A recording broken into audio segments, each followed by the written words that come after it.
علی بھائی اگلا سوال ہے،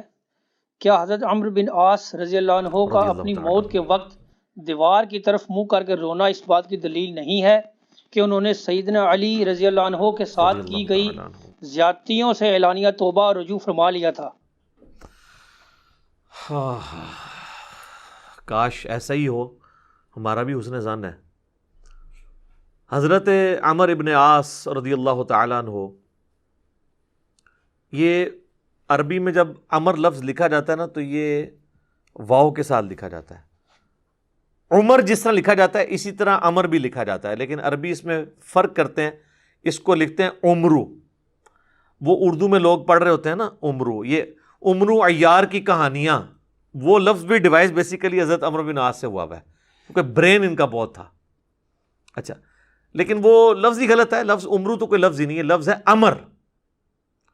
لکھا ہوتا ہے عمرو، لیکن اس کا مطلب واو جو ہے وہ سائلنٹ ہوتا ہے، اور واو کا مطلب یہ ہے کہ آپ نے اسے پیش کی بجائے زبر سے پڑھنا ہے، عمر کی بجائے پڑھنا ہے امر۔ تو حضرت عمر بن عاص رضی اللہ تعالیٰ عنہ، یہ آپ سمجھ لیں کہ قریش مکہ، مشرکین عرب کے تھنک ٹینکس میں سے تھے۔ گفتگو کرنے کا بھی ان کو فن آتا تھا، اور معاملہ فہمی اور چیزوں کو ہینڈل کرنا یہ ان پہ ختم تھا، اور ینگ ایج کے اندر۔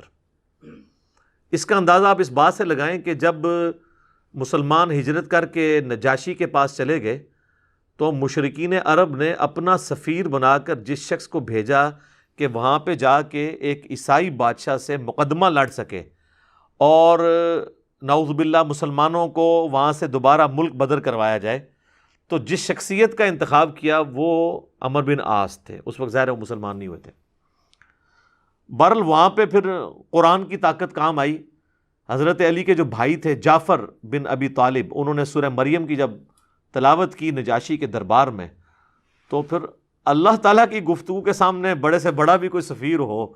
اس کی زبان کا اثر تو پھر ختم ہو جاتا ہے۔ تو نجاشی کی حالانکہ عمر بن عاص سے بڑی پرسنل دوستی بھی تھی، یہ بڑے ان سے تحفے بھی ان کے لیے لے کے گئے، وہ تحفے بھی اس نے واپس کر دیے۔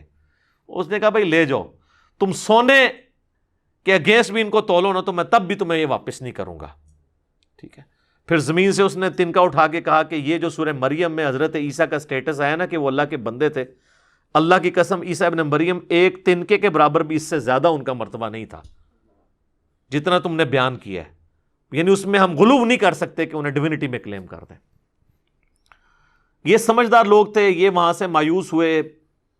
اسی دوران صلح حدیبیہ بھی ہو چکی تھی، مسلمانوں کی پاور تسلیم ہو چکی تھی۔ تو حضرت خالد ابن ولید اور عمر بن عاص یہ دونوں بڑے جگری یار تھے۔ ایک بڑا بہترین پلانر تھا اور دوسرا بہت بڑا جنگجو تھا۔ تو صلح حدیبیہ کے بعد نا ان لوگوں کو اندازہ ہو گیا کہ اب اسلام کا گراف اوپر ہی جا رہا ہے، شرح صدر بھی ہو گیا۔ خالد ابن ولید کا ایک بھائی تھا ولید ابن ولید، وہ مسلمان پہلے ہی ہو چکا ہوا تھا۔ تو وہ بھی کچھ اثر تھا خالد ابن ولید کے اوپر کہ وہ اتنا بزدل تھا، اور مسلمان ہونے کے بعد اتنا وہ طاقتور ہو گیا کہ اس نے مشرکین عرب کے قافلے لوٹنا شروع کر دیے۔ تو وہ اپنے دوستوں میں فخر کرتے تھے، حالانکہ ہے دشمن تھے، لیکن کہتے تھے یار بہادر تھے، پھر نکلے ہے نا میرا بھرا۔ یہ سارا کچھ نا عمر سیریز کے اندر انہوں نے فلمایا ہوا ہے۔ تو حضرت عمر بن عاص جو ہیں وہ سمجھدار آدمی تھے، انہوں نے سمجھ لیا، خالد بن ولید سے ملاقات ہوئی، اور بائی چانس وہ حبشہ سے آ کے مدینہ شریف جا رہے تھے اسلام قبول کرنے، اور یہ مکے سے مدینہ جا رہے تھے۔ راستے میں ملاقات ہو رہی، اور دونوں ایک دوسرے کو بتانے کے لیے تیار نہیں ہو رہے کس لیے جا رہے ہیں، لیکن پھر جب گپ شپ ہوئی تو اندازہ ہوا، تو حضرت خالد نے کہا کہ بھائی مجھے لگتا ہے کہ یہ اللہ کے پیغمبر ہیں، اللہ کی غیبی تائید ہے ان کے ساتھ۔ تو عمر بن عاص کہتے ہیں کہ مجھے بھی لگتا ہے ایسا ہے، تو پھر کیا ارادہ ہے؟ تو کہتے ہیں ہم ان کی بیعت کر لیتے ہیں، اسلام قبول کر لیں۔ تو پھر انہوں نے اسلام قبول کیا۔ پھر نبی علیہ السلام نے ان کے ساتھ بڑی شفقت بھی فرمائی، کئی ایک چھوٹی مہمات کے اوپر، بخاری مسلم میں آتا ہے کہ عمر بن عاص کو آپ نے کسی ایک خاص لشکر کا امیر بھی بنا کے بھیجا۔ اور پھر سیدنا عمر کے دور میں جنگ یرموک کے اندر بھی یہ جو بڑے بڑے چند کمانڈر جو تھے حضرت ابو عبیدہ ابن جرح کے ساتھ، ان میں عمر بن عاص بھی شامل تھے۔ جنگ یرموک انہوں نے لڑی ہوئی ہے، رومن امپائر کے خلاف جو فیصلہ کن جنگ تھی، اس کے بعد پھر جب مصر کے فتح کرنے کی باری آئی تو مصر کے اوپر تو حضرت عمر بن عاص کو ہی بھیجا تھا حضرت عمر نے، تو یہ فاتح مصر بھی ہیں۔ سعد ابن ابی وقاص فاتح ایران ہیں اور یہ ہیں فاتح مصر، اور جنگ یرموک میں بھی ابو عبیدہ ابن جرح کے ساتھ یہ رہے ہیں رضی اللہ عنہم اجمعین وعلیہم السلام اجمعین۔ تو یہ ان کی زندگی کے اندر یہ اتار چڑھاؤ والا معاملہ رہا، لیکن پھر وقت گزرنے کے ساتھ پھر بعض اوقات انسان کے اوپر ایسے معاملات زندگی میں آ جاتے ہیں، ہم کیوں بار بار بات کرتے ہیں کہ ربنا لا تزغ قلوبنا بعد اذ ہدیتنا وہب لنا من لدنک رحمہ انک انت الوہاب، آمین۔ ڈر تو لگا رہنا چاہیے ہر وقت۔ وہ مشہور حدیث جو بخاری اور مسلم دونوں میں ہے، میں یقین کریں جب بھی وہ حدیث پڑھتا ہوں نہ کہاں پڑھتا ہوں۔ عقبہ بن عامر کہتے ہیں کہ نبی علیہ السلام نے اپنی وفات سے 1 مہینہ پہلے غزوہ احد کے شہداء کے قبرستان میں جا کے نماز جنازہ پڑھی اور وہیں پر ہمیں خطبہ دیا۔ اچھا، اس حدیث کے اینڈ پہ بڑے دردناک الفاظ ہیں۔ عقبہ بن عامر کہتے ہیں یہ آخری دفعہ میں نے نبی علیہ السلام کا دیدار کیا تھا، اس کے بعد میں نے حضور کو کبھی نہیں دیکھا۔ عقبہ بن عامر کہتے ہیں یہ والا جو خطاب ہوا تھا غزوہ احد کے شہداء کے اوپر، تو اس میں آپ علیہ السلام نے فرمایا کہ دیکھو مجھے اپنے بعد تم سے یہ خطرہ نہیں ہے کہ تم شرک میں مبتلا ہو جاؤ، مگر مجھے ڈر ہے کہ تم دنیا کے مال میں پھنس جاؤ گے، پھر ایک دوسرے کو قتل کرو گے جس طرح اگلی قوموں نے کیا، اور تم بھی تباہ و برباد ہو جاؤ گے جس طرح اگلے۔ یہ پچھلے دنوں میری ایک ویڈیو بھی ریکارڈ ہوئی ہے، مجھے تم سے شرک کا خدشہ نہیں، یہ حصہ نکالا ہوا ہے اس میں سے۔ سر اس حدیث میں جو سوز و گداز تھا وہ آپ کو سمجھ ہی نہیں آیا وہ کیا تھا؟ بخاری مسلم کے الفاظ ہیں، عقبہ بن عامر کہتے ہیں رسول اللہ ہم سے یوں گفتگو کر رہے تھے جس طرح آپ مردوں اور زندوں دونوں کو الوداع کہہ رہے ہیں، اور آپ فرمایا کہ میں اس وقت بھی اپنا حوض کوثر سامنے دیکھ رہا ہوں، یعنی اللہ تعالیٰ نے آپ کو وہ سب کچھ سامنے دکھا دیا، اور میں تمہارا پیش رو ہوں، میں آگے جا رہا ہوں، تم نے میرے پیچھے آنا ہے۔ آپ ڈرا رہے تھے، تو اور وہی ہوا کہ نبی علیہ السلام کی وفات کے بعد پھر دنیا کی محبت کے غلبے کی وجہ سے بنو امیہ نے جو کام کیے، اور پھر جنگ جمل، صفین اور نہروان، یہ ایک دردناک چیز ہے۔ یوٹیوب پہ میری کئی ایک ویڈیوز اس کے اوپر ریکارڈنگ ہے۔ اس حدیث میں بہرحال یہ آپ چیز نوٹ کریں کہ نبی علیہ السلام نے یہ خطبہ مسجد نبوی میں دینے کی بجائے قبرستان میں کیوں دیا ہے؟ اس کی 2 ریزنز تھی۔ اس لیے کہ وہ قبرستان تھا غزوہ احد کے میدان میں، جہاں پر ایک واضح فتح مال غنیمت سمیٹنے کی وجہ سے شکست میں بدل گئی تھی، حالانکہ رسول اللہ موجود تھے، لیکن دنیا کی محبت کے تھوڑے سے غلبے نے رسول اللہ کی موجودگی کی بھی پرواہ نہیں کی اللہ نے، اور فتح کو شکست میں بدل دیا۔ تو آج تو رسول اللہ موجود بھی نہیں ہے، ہمیں آپ کی دعاؤں کا بھی وہ حصہ نہیں ہے جو صحابہ کو نصیب تھا صلی اللہ علیہ وآلہ وسلم رضی اللہ عنہم اجمعین۔ اور دوسرا نبی علیہ السلام یہ میسج دینا چاہ رہے تھے کہ غزوہ احد میں وہ لوگ اس قبرستان میں دفن ہیں جنہوں نے محنتیں کی ہیں، اور پھل ملنے سے پہلے ہی وہ اسی فقر کی زندگی میں دنیا سے چلے گئے۔ حضرت حمزہ ابن عبد المطلب نے تو اسلام کا گولڈن پیریڈ نہیں دیکھا نا، ان تو قربانیاں دی ہیں نا۔ آپ اس سے اندازہ لگائیں، یہ میرا اجتہاد ہے اور یہ درست ہے کہ اگر رسول اللہ کی وفات کے وقت حضرت حمزہ زندہ ہوتے تو پہلے خلیفہ وہ بنتے، کیونکہ غزوہ بدر اور احد کے اندر نبی علیہ السلام نے آرمی چیف ان کو بنایا تھا، ابو بکر، عمر، عثمان و علی ان کے انڈر تھے۔ تو حمزہ بن عبد المطلب تو شہید ہوئے احد میں، ان کی لاش کا مسئلہ ہوا۔ نبی علیہ السلام نے یہ بھی میسج دیا کہ یہاں پہ، اور پھر وہاں تو اتنی دردناک حدیثیں ہیں بخاری مسلم میں کہ کفن کے لیے بھی کپڑا نہیں تھا، سر چھپاتے تھے تو پاؤں ننگے ہو جاتے تھے کہ یہ صاحب کے، پھر گھاس ڈال کے ایک قبر میں کئی مردے دفنائے گئے۔ تو نبی اسلام یہ بھی میسج دے رہے تھے، کیونکہ آپ کو تو اللہ نے دکھا دیا نا۔ اسی حدیث بخاری مسلم میں آتا ہے کہ اللہ تعالیٰ نے زمین کے خزانوں کی چابیاں مجھے دے دی ہیں، جو بریلوی کہتے ہیں کہ حضور ہی سب کچھ بانٹ رہے ہیں، خدا کا نام ہے۔ اور میرے بھائی وہ بخاری مسلم میں باقی حدیث میں موجود ہے، وہ زمین کے خزانے رومن اور پرشین امپائر کے خزانے ہیں جو صحابہ نے فتح کرنے تھے، بیت المال میں آ کے جمع ہونے تھے۔ یہ تھا اس سے مراد کہ مجھے اللہ تعالیٰ نے عطا فرمائی ہے، مجھے اللہ تعالیٰ نے دکھا دیا ہے کہ میری امت کہاں تک پہنچے گی۔ وہ کئی ایک احادیث ہیں، آپ کو مشکات کی نا 30 جلد میں نبی علیہ السلام کے فضائل کے چیپٹر میں وہ مل جائیں گی۔ کئی لوگ ہمیں ای میل بھی کر رہے ہوتے ہیں، یہ حضور کو جو چابیاں دی گئی ہیں تو پھر اب جس کے پاس چابی ہے اس سے ہی مانگنا چاہیے۔ وہ یہ تھا، ٹھیک ہے، کہ وہ رومن اور پرشین امپائر کے خزانے مسلمانوں کو ملے۔ تو بہرحال اسی کی ایگزیکیوشن بعد میں ہوئی ہے، اور حضرت عمرو بن عاص بھی اس، یعنی آپ سمجھ لیں سسٹم کا کسی درجے تک حصہ بنے، اور یہ میں ان پہ کوئی فتویٰ نہیں لگا رہا، وہ خود مانتے تھے کہ میرے ساتھ ایسا معاملہ ہوا۔ مجھے حضرت عمرو بن عاص سے یہ چیز یاد آئی، بڑی رکت انگیز حدیث ہے جس میں ان کے قبول اسلام کا واقعہ بھی ہے۔ صحیح مسلم میں کتاب الایمان چیپٹر میں شروع ہی میں 321 نمبر حدیث ہے، انٹرنیشنل نمبر کے مطابق، اور میرے یہ جو کربلا والا ریسرچ پیپر جس میں میں نے 200 احادیث جمع کی ہیں، اس کے اندر بھی آپ کو مل جائے گی۔ جنگ صفین کے حوالے سے میں وہ حدیثیں لے کے آیا ہوں۔ صحیح مسلم میں 321 نمبر، حضرت عمرو بن عاص کی موت کا وقت جب قریب آتا ہے تو وہ دیوار کی طرف منہ کر کے رونا شروع کر دیتے ہیں۔ سر موت کے وقت انسان کو پھر اپنی زندگی میں کی ہوئی غلطیاں یاد آ جاتی ہیں۔ تو ان کا بیٹا ان کو تسلی دیتے ہوئے کہتا ہے کہ ابا جان، آپ تو نبی علیہ السلام کے قریبی ساتھیوں میں سے تھے، آپ نے رومن امپائر کی جنگیں لڑی ہوئی ہیں، جنگ یرموک،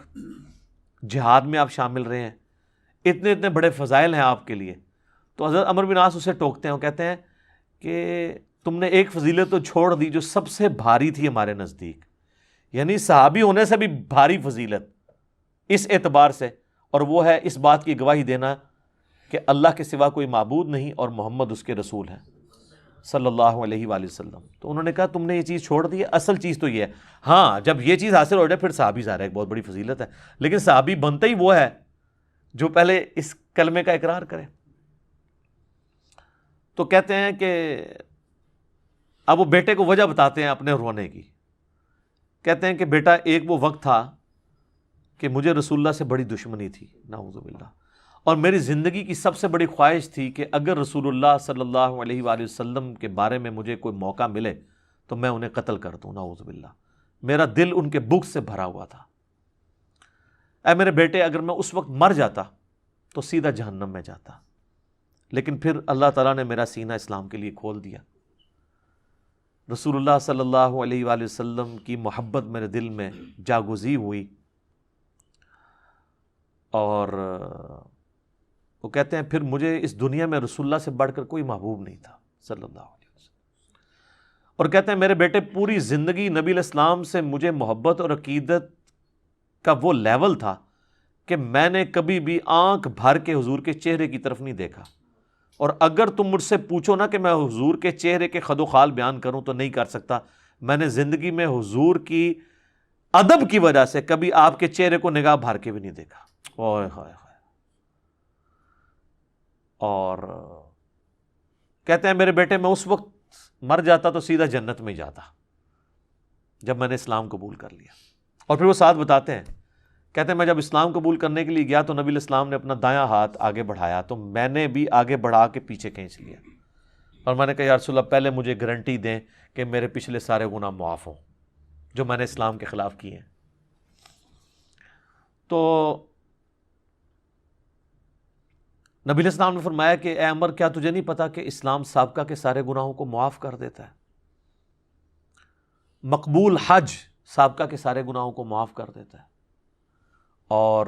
اللہ کی راہ میں ہجرت کرنا سابقہ کے سارے گناہوں کو معاف کر دیتا ہے۔ حضور نے میرے گناہوں کی معافی کی گارنٹی لی، میں نے اسلام قبول کیا۔ اے میرے بچے، اگر میں اس وقت مر جاتا تو سیدھا جنت میں جاتا، لیکن پھر میری زندگی میں ایک تیسرا وقت آیا، پھر مجھ سے وہ کچھ ہوا جو نہیں ہونا چاہیے تھا۔ یہ حدیث مسند احمد کے اندر بھی موجود ہے، صرف صحیح مسلم میں نہیں ہے۔ اس میں تو خیر اور بہت سارے الفاظ ہیں، وہ میں بعد میں وہ طریق بیان کرتا ہوں۔ تو کہتے ہیں بہرحال پھر مجھ سے جو کچھ ہوا، اب میں اللہ سے امید کرتا ہوں کہ اللہ تعالیٰ مجھے معاف کرے گا، آمین۔ جب میں مر جاؤں تو میری قبر کے ساتھ، میری لاش کے ساتھ، میت کے ساتھ کوئی آگ نہیں ساتھ لے کر جانی، اور نہ کوئی نوحہ کرنے والی عورت ساتھ لے کے جانی ہے،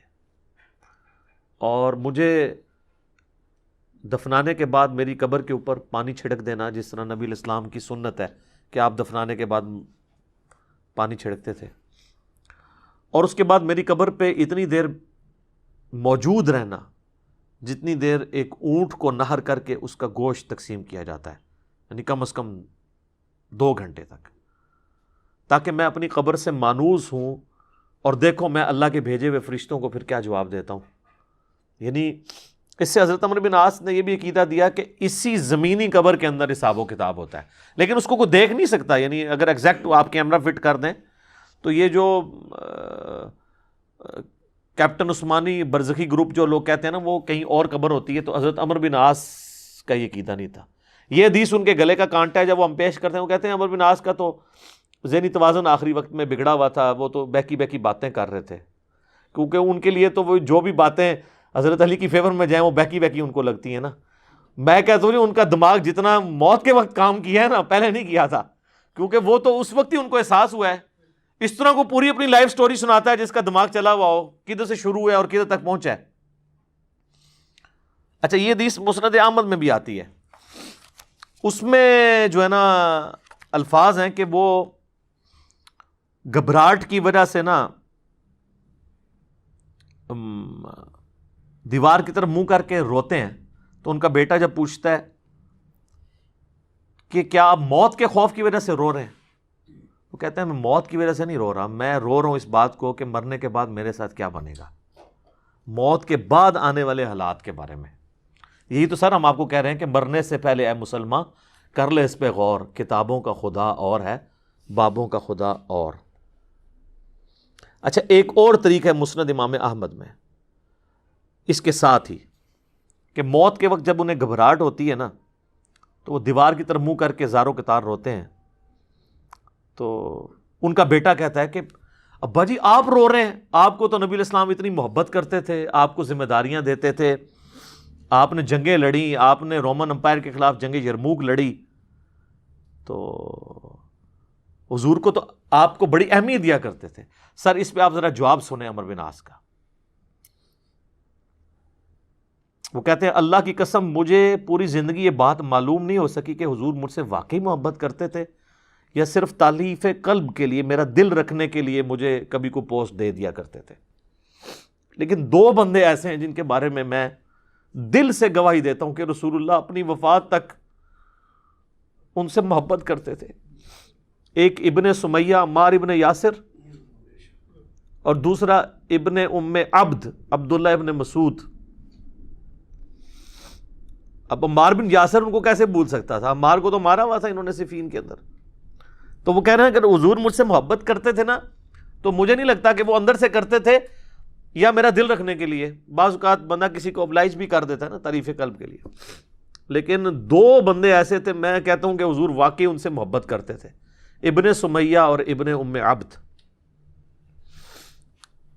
پھر عبداللہ بن مسعود کے بارے میں اور عمار بن یاسر کے بارے میں جب انہوں نے یہ بات کی نا تو ان کا بیٹا کہتا ہے کہ پھر انہوں نے دیوار کی طرف منہ کر لیا اور زاروں کے تار رونا شروع کر دیا، اور پھر ساتھ ساتھ یہ بول رہے تھے کہ اے اللہ تو نے ہمیں جن باتوں کا حکم دیا ہم نے وہ کام چھوڑ دیے، اور تو نے ہمیں جن چیزوں سے منع کیا تھا ہم وہ کام کرتے رہے، اب تیری مغفرت کے سوا کوئی چارہ نہیں ہے۔ اور پھر ان کا بیٹا کہتا ہے کہ بس یہی جملے وہ پڑھتے رہے کہ ان کی روح پرواز کر گئی۔ آخری ان کا کلام یہی تھا کہ اللہ جو جن کاموں سے تو نے روکا وہ ہم کرتے رہے، اور جن چیزوں کا تو نے حکم دیا ہم اس کی مخالفت کرتے رہے، تیری مغفرت کے سوا اب کوئی چارہ نہیں ہے۔ تو اسی حدیث میں الفاظ ہیں کہ وہ جو میں نے بتایا مسند احمد والی جو حدیث ہے کہ میری زندگی میں جو 3 پیریڈ آئے اس میں انہوں نے پھر تیسرا کہا کہ پھر میں حکومتی معاملات میں، بادشاہت کے معاملات میں پڑ گیا۔ صحیح مسلم میں تو ایمبیگوس الفاظ تھے، مسند احمد والے طریق میں ہے کہ میں بادشاہت سے جا ملا، یعنی وہ ملوکیت والا وہ جو معاملہ تھا وہ اسی کو ہی رو رہے تھے۔ مسند امام احمد میں ایک حدیث ہے کہ جب عمار بن یاسر کی قتل کی خبر ملی جنگ صفین میں، تو ایک شخص آ کے عمر بن عاص کو بتاتا ہے کہ عمار قتل ہو گئے ہیں، تو حضرت عمر بن عاص بلند آواز سے پڑھتے ہیں انا للہ و انا الیہ راجعون، اور وہ بھاگتے ہوئے حضرت معاویہ کے پاس جاتے ہیں اور کہتے ہیں کہ معاویہ، تو عمار کو ہماری فوج نے قتل کر دیا، عمار قتل ہو گئے، اور میں نے رسول اللہ سے سنا تھا کہ عمار کو ایک باغی جماعت قتل کرے گی۔ تو حضرت معاویہ بجائے یہ کہ رجوع کرنے کے، عمر بن عاص کو کہتے ہیں کہ تو اونٹ کی طرح اپنے پیشاب میں پھسلتا ہے، یعنی تجھے خود یہ اس حدیث کا پتہ ہے اور تو خام خواہ اس کا چرچا کر کے لوگوں کو بتانا چاہ رہا ہے کہ علی حق پہ ہے اور ہم نہ حق ہیں، ٹھیک ہے، تو ہم نے اس کو مارا ہے، اس کو تو علی نے مارا ہے، نہ علی لاتا اس کو اور نہ وہ جنگ کے اندر قتل ہوتا ہے، یہ تو علی نے لا کے ہمارے نیزوں کے آگے اسے پھینکا ہے، نعوذ باللہ۔ اتنی باطل تعویل کی۔ اور المستدرک الحاکم میں اور باقی کتابوں میں حدیث کی ملتا ہے کہ جب حضرت علی کو اس کی خبر ملی نا، تو انہوں نے کہا کہ پھر معاویہ یہ کہنا چاہتا ہے کہ حمزہ کا قاتل رسول اللہ تھے، کہ نہ وہ جنگ احد میں ساتھ لے کے آتے، نہ حمزہ قتل ہوتا۔ تو جو شخص جس کی فیور میں قتل ہو رہا ہوتا ہے وہ تو اس کا قاتل نہیں ہوتا، مخالف ہی قاتل ہوتا ہے۔ تو پھر مسند احمد میں ایک اور حدیث ہے کہ عمار کے قتل ہونے کی جب خبر پہنچتی ہے نا، تو حضرت عمر بن عاص کہتے ہیں کہ میں نے خود رسول اللہ سے سنا تھا کہ عمار کو باغی جماعت قتل کرے گی، اور عمار کا قاتل اور مال لوٹنے والا آگ میں ہے۔ تو وہ جو شخص خبر لے کے آتا ہے نا، اس کو بھی ہاتھ پاؤں پڑ جاتے ہیں کہ ایک میں ان کو خبر دے رہا ہوں، ان کو خود بھی پتہ ہے، تو یہ لوگ کیا کر رہے ہیں؟ تو حضرت عمر بن عاص اس کی بھی تعویل کرتے ہیں، وہ کہتے ہیں حضور نے جو جہنم کے بارے میں فرمایا تھا نا، وہ عمار کے قاتل اور مال لوٹنے والے کے لیے تھا، وہ ہمارے لیے نہیں ہے، اگرچہ ہم بھی جنگ لڑ رہے تھے لیکن ہمارے ہاتھوں سے تو نہیں وہ قتل ہوا۔ حالانکہ صحیح بخاری میں حدیث ہے عمار کو باغی جماعت قتل کرے گی، اور یہ حدیث میں نے بتایا ان کو پتہ بھی تھی۔ جماعت کے بارے میں الگ سے، میں نہیں کہتا دوزخ میں جائے گی، اللہ اور بندے کا معاملہ ہے۔ تو انہوں نے کہا کہ یہ مال لوٹنے والا اور قتل کرنے والے کے بارے میں۔ اب مسند احمد میں موجود ہے کہ وہ صحابی صلح حدیبیہ کا صحابی تھا، ابو الغادیہ، جس نے عمار کو قتل کیا تھا، اور پوری زندگی پہ پھر وہ روتے تھے مجھ سے یہ کیا کام ہوا۔ تو اس پہ خیر ابن حجر اسقلانی نے بڑی کوشش کی ہے، انہوں نے بحث کی ہے کہ نہیں، صلح حدیبیہ کی فضیلت اسے کور کر لے گی، امید ہے کہ وہ جنت میں ہی جائے گا، جہنم میں پھیرا لگائے بغیر۔ تو شیخ البانی نے پھر اس کے اوپر گرفت کی ہے کہ نہیں، جو عام فضیلت ہوتی ہے نا، جب کسی معاملے میں تخصیص آ جائے تو عام فضیلت اٹھ جاتی ہے۔ جب حضور نے فرما دیا نا کہ عمار کا قاتل اور مال لوٹنے والا جہنم میں ہے، تو اب یہ ایک تخصیص آ گئی ہے، جب تخصیص آ جائے نا تو حکم عام اٹھ جاتا ہے اس شخص کے لیے، لہٰذا آپ یہ تعویل نہ کریں۔ شیخ البانی یعنی انہوں نے حق گوئی کا مظاہرہ کیا۔ بہرحال یہ اللہ اور بندے کا معاملہ ہے، ہم کوئی کسی کی آخرت کا فیصلہ نہیں کرتے۔ بہرحال یہ حقیقت ہے کہ حضرت علی اپنی وفات تک ان لوگوں سے ناراض رہے ہیں۔ المصنف ابن ابی شیبہ میں موجود ہے، تابعی کہتے ہیں ہم نے حضرت علی کے پیچھے نماز میں قنوت نازلہ پڑھی ہے۔ حضرت علی قنوت نازلہ میں پڑھتے تھے اللہم علیک بمعاویۃ و اشیاعہ و عمر ابن عاص و اشیاعہ و ابا سلمی و اشیاعہ، اس میں عمر بن عاص کا بھی نام ہے۔ اے اللہ معاویہ کے شیعہ اور معاویہ اور اس کے شیعہ کو برباد کر، عمر بن عاص اور ان کے شیعہ کو برباد کر۔ یہ حضرت علی قنوت نازلہ پڑھا کرتے تھے۔ اچھا انہوں نے اردو میں ترجمہ کیا ہے اے اللہ معاویہ اور اس کے شیعہ کو سنبھال لے۔ اب کیسا لفظ استعمال کیا؟ لفظ آتا ہے نپٹ لے، وہ اب وہ کہیں گے سنبھال مطلب ہے کہ انہوں نے سام، تو وہ تعویل کریں گے۔ تو میں نے اس لیے ترجمہ کیا تباہ و برباد کر، کیونکہ یہ علیکہ کے ساتھ جب بات کی جاتی ہے نا، تو یہ آپ قنوت نازلہ پڑھ رہے ہوتے ہیں نا یہود و نصارہ کے اوپر بھی، تو اس میں بھی اللہم علیکہ یہ تو نہیں تھا ان کو سنبھال لیتے سانو یا اللہ سانو سنبھال لینا تھے یار تو وہ ترجمہ ایسا کرتے ہیں کہ وہ اس کو نا بدل دیتے ہیں۔ بہرحال آج کی ڈیٹ میں ہم تو یہی کہیں گے کہ حضرت عمر بن عاص رضی اللہ تعالیٰ عنہ کا موت کے وقت رونا اور اللہ کی طرف رجوع لانا، اللہ تعالیٰ ان کی غلطیوں کا کفارہ اس کو بنائے۔ باقی انشاءاللہ تعالیٰ ایک تو چیز ہے، حضرت عمر بن عاص کے لیے مجھے مولا علی سے ایک گارنٹی مل گئی ہے، مصنف ابن ابی شیبہ میں موجود ہے کہ اہل صفین کے بارے میں جب مولا علی سے پوچھا گیا تو انہوں نے کہا کہ میں امید کرتا ہوں کہ میری طرف سے شہید ہونے والے تو جنتی ہیں ہی ہیں، میرے مخالفین بھی جنتی ہیں. پھر قیامت والے دن اللہ کی بارگاہ میں معاملہ میرے اور معاویہ کے درمیان طے ہوگا. تو میرے خیال ہے حضرت عمرو بن عاص کو مولا علی نے پھر قنوت نازلہ کے بعد یہ فرما کے نکال دیا, اور آپ دیکھ لیں وہ روئے بھی بہت ہیں آخری وقت میں. میں ویسے جب بھی یہ حدیث پڑھتا ہوں پھر عمرو بن عاص کے لیے میرا دل نرم ہو جاتا ہے کہ انہوں نے مرنے سے پہلے اللہ کی طرف رجوع لائے, رضی اللہ تعالیٰ عنہ وعلیہ السلام.